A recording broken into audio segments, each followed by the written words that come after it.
Mr. Amash, 5 minutes.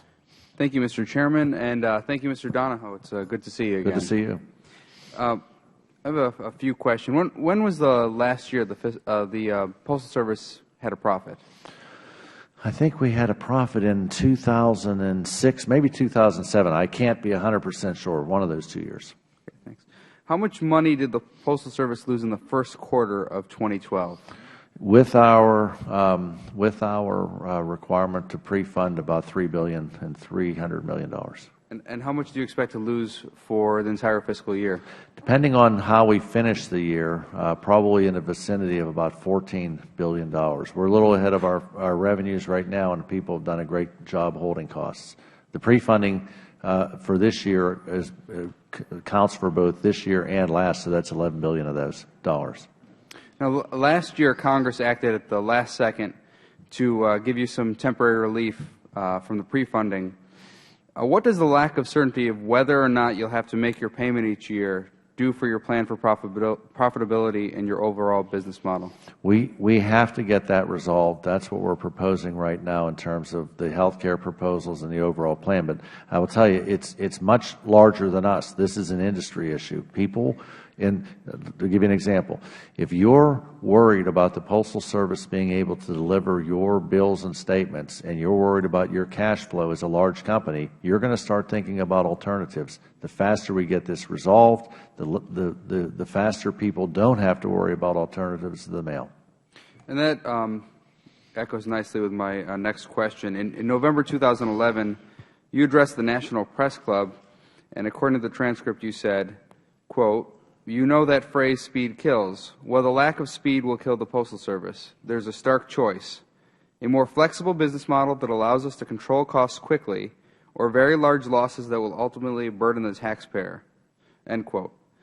If immediate action is needed to return the Postal Service to solvency, why did it decide to self-impose a 5-month moratorium on closures and consolidations of its facilities?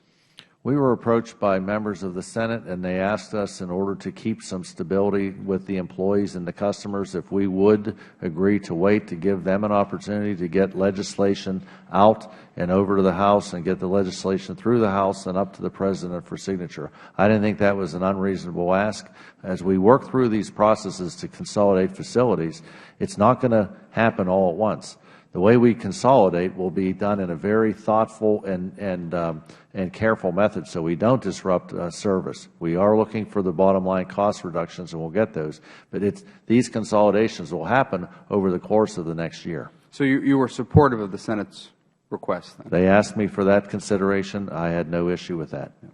Chairman Ross and Chairman Issa wrote a comprehensive postal reform bill last year that was passed by the Subcommittee and the full Oversight Committee. It is full of cost-saving measures that will revitalize the Postal Service. What parts of H.R. 2309 does the Postal Service support?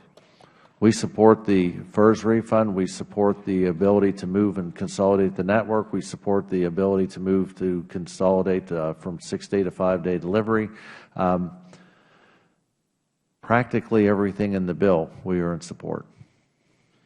In your written testimony, you mentioned establishing a Postal Service-sponsored health care program represents the largest part of the plan for profitability savings, accounting for over $7 billion of annual savings. Does the Postal Service have the resources to maintain its own health care plan? What we would do for a health care plan is what any other company does. You go out into the free market, you bid that, you find the best health care provider to act as pretty much an overall health administration firm, say a Blue Cross or United Healthcare. We would also expect to use HMOs or other health care to fill the gaps, because there are gaps out there, and that's the way that we would manage it. We'd go out through a regular competitive request for proposal, and once we were able to secure the health care, the provider would manage the plan for us. And how long do you think it would take to implement such a plan?